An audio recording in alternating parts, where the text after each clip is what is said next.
Hello students, कैसे हैं आप लोग। तो बच्चों, मुझे कुछ दिन से डिमांड आ रही थी कि सर इलेक्ट्रिसिटी चैप्टर है जो आपका इलेक्ट्रिसिटी चैप्टर है क्लास 10th का, इसके सर जो फॉर्मूलेज हैं, जो हमारे न्यूमेरिकल्स हैं, हमें प्रॉब्लम आती है तो वो आप हमारी प्रॉब्लम्स थोड़ी बहुत सॉर्ट आउट कर दीजिए। तो बच्चे, न्यूमेरिकल में कोई दिक्कत नहीं आएगी आपको अगर आप ये वीडियो थोड़ा देख लेंगे, ठीक है। आज मैं आपको सारे के सारे फॉर्मूले जो भी आपके यूज़ होंगे वो 1 बाय 1 में मैं बहुत जल्दी स्पीड से आपको समझाने की कोशिश करता हूँ, ठीक है। सबसे पहला बच्चों फॉर्मूला है Q is equal to N upon E, N multiply E, ठीक है। N यहाँ पे क्या है, number of electrons, that is number of electrons, and E represent charge of electron, ठीक है। पहला फॉर्मूला आपका Q बराबर NE। सेकंड फॉर्मूला बच्चों करंट से रिलेटेड है, I is equal to Q upon T, I is equal to Q upon T। इसमें जो थर्ड फॉर्मूला बच्चों आएगा वो आएगा PD का, पोटेंशियल डिफरेंस का, V बराबर W अपॉन Q। ये तो है बाय डेफिनेशन, जो हमारी डेफिनेशन है उसके हिसाब से हमारा जो फॉर्मूला बनेगा that is W upon Q। और एक V का फॉर्मूला बच्चों और बनेगा, that is V is equal to IR। ये होता है हमारा ओम्स लॉ से। This is the most important formula. इसको मैं बॉक्स में डाल रहा हूँ। फॉर्मूले सारे इंपॉर्टेंट हैं, लेकिन 50 से 60% जो प्रॉब्लम्स आती है उसमें V is equal to IR का यूज होता है। इसमें से हम R को निकाल सकते हैं। R कैसे आएगा, I को आप ट्रांसपोज कर दीजिए तो R is equal to V upon I। ये फॉर्मूला भी यहीं से बनेगा और यहीं से बनेगा I is equal to V upon R। तो दो फॉर्मूले और यहीं से तैयार होंगे। ये आपके 4 फॉर्मूले हो गए। इसके बाद बच्चों जो आपका 5वां फॉर्मूला है that is resistance in series.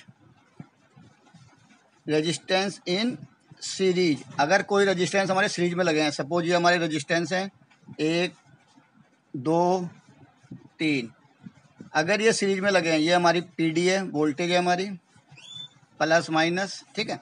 अगर ये सीरीज में लगे हैं तो हम क्या यूज करेंगे, सबसे पहले हमें जो टोटल रेजिस्टेंस निकालना है RS कर दीजिए, R सीरीज कर दीजिए, ठीक है।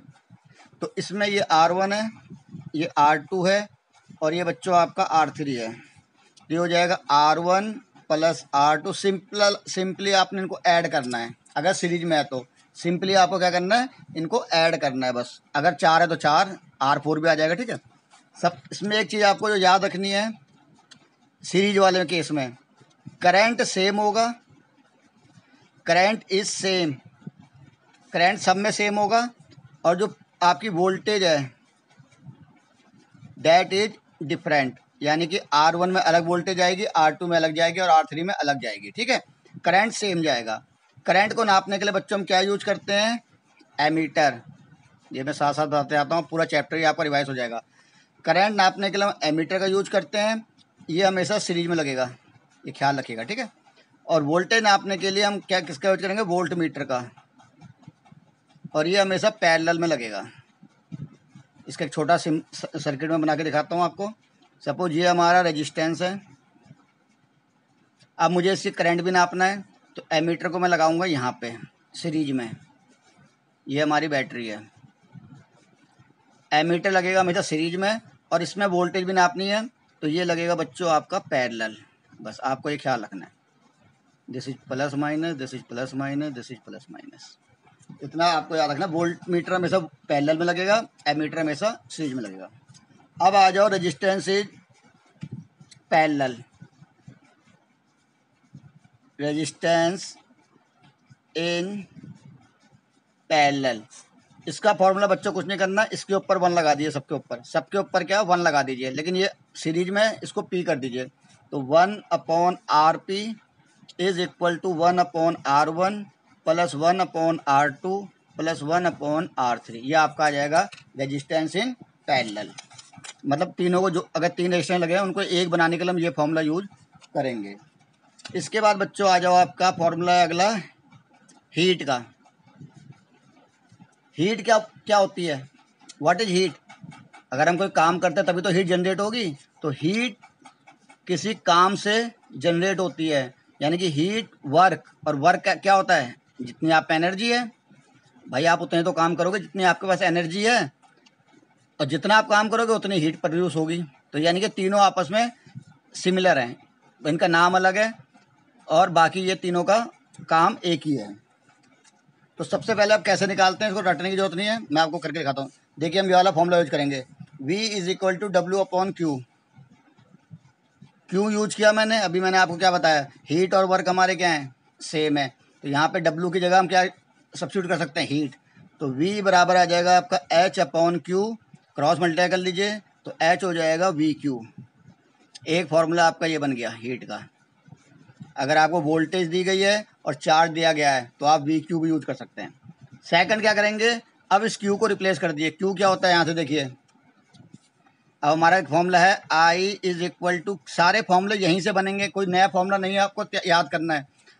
I बराबर Q/T, तो Q क्या हो गया आपका IT, क्रॉस मल्टीप्लाई करेंगे तो Q की जगह क्या पुट कर सकते हैं, IT, तो H हो जाएगा VIT। ये एक और फॉर्मूला बन गया। ये कब यूज होगा, जब वोल्टेज दी जाएगी, करंट दिया जाएगा। यहाँ क्या दिया था, वोल्टेज और चार्ज। अगर वोल्टेज, करंट और टाइम दिया जाएगा हम ये यूज करेंगे। और एक लास्ट फॉर्मूला और याद कर लीजिए इसी में, V क्या था हमारा, देखिए यहाँ पे V बराबर IR। तो अगर हम V बराबर IR यूज करते हैं इसी फॉर्मूले में तो क्या बन जाएगा, H बराबर इस V की जगह क्या आ जाएगा, IR, I and T। I दो बार है तो हम क्या करेंगे, इसका स्क्वायर कर देंगे, और RT। इसी को हम हीटिंग इफेक्ट भी कहते हैं। व्हाट इज हीटिंग इफेक्ट, तो यही आपका हीटिंग इफेक्ट भी है। H equal to I²RT। तो आपके नॉर्मली सारे फॉर्मूले तैयार हो गए, एक फॉर्मूला बच रह गया पावर का। तो इतने आपको मेरे ख्याल समझ में आ गए होंगे, लगभग पूरा चैप्टर इसी में समराइज पूरा हो गया आपका। लास्ट फॉर्मूला जो बच्चों हमारा आ रहा है वो आ रहा है पावर का। तो आपने 9th में पढ़ा था पावर क्या होती है, वर्क अपॉन टाइम, यही तो होती है पावर। पावर क्या होती है, वर्क अपॉन टाइम, और वर्क को हमने क्या माना था अभी, हीट, तो इसको हम हीट अपॉन टाइम भी लिख सकते हैं। Power is equal to heat upon time, ठीक है। तो यहाँ से क्या हो जाएगा, हीट का फॉर्मूला हमने निकाल रखा है अभी, I²RT अपॉन T। T से T कैंसिल आउट हो गया, पावर आ जाएगी I²R। एक फॉर्मूला ये बन जाएगा, ठीक है। एक क्या होता हमारा, अभी हमने पढ़ा था V बराबर IR, ओम्स लॉ, सबसे इंपॉर्टेंट मैंने बताया था ये, V is equal to IR। तो यहाँ पे क्या होगा, पावर को हम क्या लिख सकते हैं, ये I दो बार है, IR, तो इस IR को, ये IR है ना, इसको किससे रिप्लेस कर देंगे, V से, तो पावर हो जाएगी V और एक I आ जाएगा। ये इसका सेकंड फॉर्मूला बन जाएगा, ठीक है। एक फॉर्मूला क्या बनेगा बच्चों इसमें, V को हम क्या करेंगे, I को हम बनाएंगे V/I। I को क्या बनाएंगे, I यहाँ से निकालो तो I क्या आ जाएगा यहाँ से, I is equal to V/R। इसको सब्स्टिट्यूट कर दीजिए तो power is equal to V into V/R, तो power is equal to V²R। ये तीन फॉर्मूले आपके बन गए पावर के। अब बच्चे बोलेंगे सर तीन फॉर्मूले क्यों याद करा रहे हैं, हमारा तो काम पावर का एक से निकाल सकते हैं। तो बच्चों इसका याद रख लीजिए, इसमें अगर करंट और रेजिस्टेंस दिया जाएगा, अगर आपको करंट एंड रेजिस्टेंस दिया जाएगा तो आप इस फॉर्मूले को यूज करेंगे। वोल्टेज और करंट दिया जाएगा then you will use this formula. और अगर वोल्टेज एंड रेजिस्टेंस दिया जाएगा, क्योंकि दो चीज़ वो जरूर देगा सवाल में, या तो करंट रेजिस्टेंस, वोल्टेज करंट, दो चीज़ें जरूर देगा। तो अगर जो दो चीज़ें देगा उसको आप यूज करेंगे और आप इसको तैयार कर लेंगे। तो ये आपका पूरा चैप्टर का फॉर्मूले समराइज हो गए हैं, यानी कि आज हमने साइकिल खरीद ली है।